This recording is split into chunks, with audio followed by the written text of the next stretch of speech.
Hi, I'm Dr. Marion Owen, and this is part of my series on food questions I'm frequently asked. Do I have to eat organic foods only? No.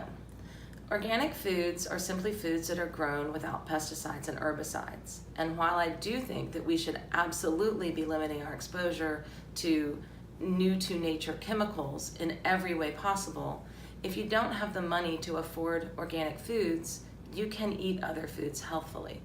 There are certain foods that really can't be grown very well at all without the use of pesticides and herbicides. And that's a list you can find from Environmental Working Group, their Dirty Dozen.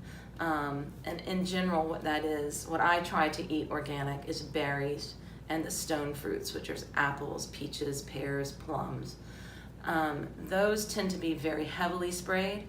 I try to avoid non-organic grains because very often grains are sprayed with Roundup prior to harvesting, which will dry out the plant matter and improves the separation of the seed from the plant at harvest time, but it increases the amount of Roundup on our food and our Roundup food residues a lot. And I do think Roundup is something that's very bad for the gut, so I try to avoid that. So avoiding non-organic grains I think is important.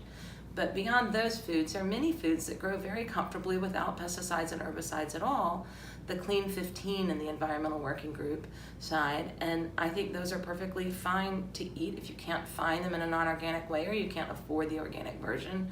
I think it's perfectly fine to do that. So while yes, I try to eat organic mostly, I'm able to do that, but if cost or availability are prohibitive for you, don't worry about eating non-organic foods. Just avoid those Dirty Dozen and you should be fine.